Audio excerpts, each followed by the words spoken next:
저는 지금 중국 베이징의 한 좁은 골목길에 나와 있습니다. 간판도 달지 않고 오로지 배달로만 영업을 하는 수상한 음식점이 있다고 합니다. 배달기사로 일하는 중국인 지인이 알려준 곳인데요. 직접 가서 확인해 보겠습니다. 겉에서 보기엔 음식점인지 아닌지 알 수가 없습니다. 안을 보더라도 수상하긴 마찬가지인데요. 과연 이런 환경에서 음식을 할 수 있을지, 여기서 만든 음식을 먹어도 되는지 의문이 드는 상황입니다. 바닥은 매우 더럽고 쓰레기와 식자재들이 구분되지 않고 함께 나뒹굴고 있습니다.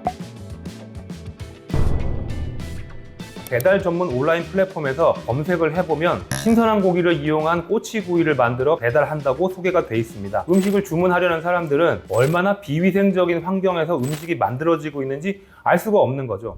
안녕하세요. 채널A 베이징 특파원 이윤상 기자입니다.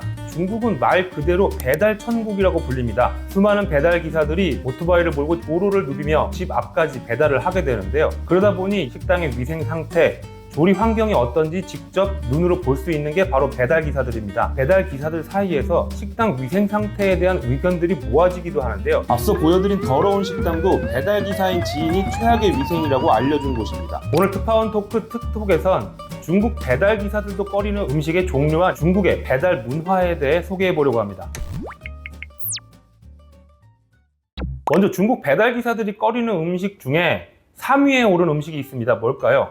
배달 기사를 직접 만나서 얘기를 들어봤습니다. 你觉得外卖其实不吃的外卖第一名是什么？炸鸡的话，它那个鸡很多都是催熟长大的小周婆嘛，那鸡下是那种的话就看不见，基本上外卖小哥能看见，那种的话一般他就会更不去注意这个卫生。 기름에 튀긴 음식은 언제나 맛이 있다고 하죠. 그런데 두꺼운 튀김옷을 입혀서 조리를 하게 되면 재료가 어떤 상태였는지 알 수가 없습니다. 치킨을 만드는 업체들 같은 경우에 우리나라처럼 치킨 전문점을 찾아가서 치킨을 앞에 놓고 먹고 마시는 그런 문화가 발달해 있는 게 아니다 보니까 집으로 배달시키는 경우들이 많습니다. 손님을 매장에 직접 받지 않고 배달만을 전문적으로 하는 업체들의 경우에는 어떤 환경에서 조리가 이루어지는지 알 수 없습니다. 결국 배달 기사들의 눈에만 띄지 않는다면 이 식당의 상태는 외부로 알려질 수가 없는 것이죠. 소비자들의 눈을 피해가기가 너무 쉬운 구조인 겁니다. 영세한 업체들은 원가를 낮추기 위한 게 제1 목표가 됩니다. 그러다 보니 치킨에 사용된 재료가 냉동실에서 장기간 보관된 건 아닌지 하는 부분들이 확인되지 않기 때문에 많은 배달 기사들이 치킨을 먹는 걸 꺼린다고 합니다. 배달 기사들도 먹지 않는 음식 2위에 오른 건 바로 꼬치구이입니다. 한국인들도 양꼬치와 같은 꼬치구이에 굉장히 익숙하죠. 꼬치구이 요리와 맥주를 곁들여 먹는 건 중국인이나 또 한국인 모두에게 환상의 조합으로 여겨지고 있습니다. 그런데 중국의 많은 배달 기사들은 이 꼬치구이를 믿을 수 없다고 말합니다. 烧烤嘛，很多都是速冻的，那个放在冰箱里面，特别是外卖的烧烤，它没有堂食的话，可能会就比较脏。 배달 기사들이 먹을 수 없다고 꼽은 음식 1위는 황먼지라는 요리인데요. 한국인들에겐 이름이 조금 생소할 수 있습니다. 닭을 이용한 요리입니다. 중국 동부 산둥성의 대표 요리이고요. 한국의 찜닭과 외형은 유사하게 생겼습니다. 걸쭉한 소스를 이용해서 부드러운 닭고기를 함께 조리한 요리인데요. 그런데 소스를 이용하다 보니 닭 자체의 신선도를 알 수가 없다는 겁니다. 이 밖에도 최근 한국에서도 굉장히 유행하고 있는 음식이죠. 마라탕, 야시장에서 판매하는 새우구이와 같은 그런 해산물 요리들, 이것 역시도 신선도를 믿을 수 없기 때문에 배달 기사들이 많이 꺼린다고 합니다.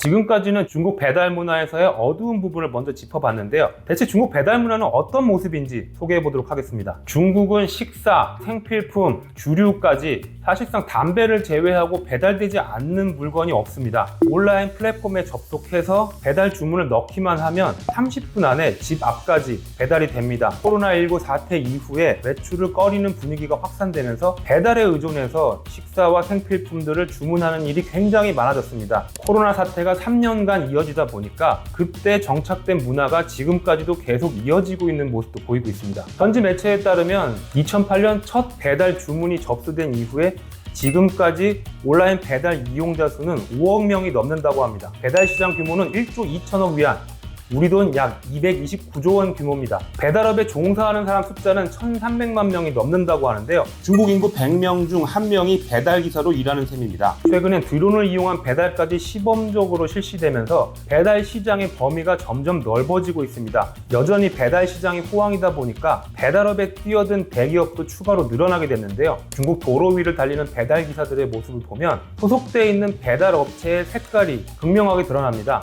노란색 유니폼으로 대표되는 메이투안, 그리고 하늘색 유니폼을 입고 다니는 우얼러머, 최근에 새로운 업체가 뛰어들었는데요. 빨간색 유니폼을 입는 징둥입니다. 중국 현지에선 빨강, 파랑, 노란색의 배달 삼국지가 벌어지고 있는 겁니다. 이 배달 업체들이 가장 중요시하는 건 신속한 배달입니다. 대부분 30분 이내에 목적지에 도착합니다. 만약 예정 시간을 맞추지 못하면 배달 기사가 벌금을 물거나 주문한 사람에게 음식값을 환불해 주기도 합니다. 중국에선 가까운 경우 대부분 배달비가 무료입니다. 게다가 음식 가격도 저렴해서 집에서 요리하는 것보다 더 싼 경우가 많습니다. 직장에 출근해서도 점심시간에 음식들을 배달시켜 먹는 문화도 널리 확산되어 있습니다. 저도 점심시간에 특별한 약속이 없으면 사무실로 음식을 주문해서 먹는 경우가 종종 있습니다. 지금 마침 점심시간이 됐기 때문에 식사부터 커피와 같은 음료, 디저트까지 주문해서 먹는 모습을 직접 보여드리겠습니다.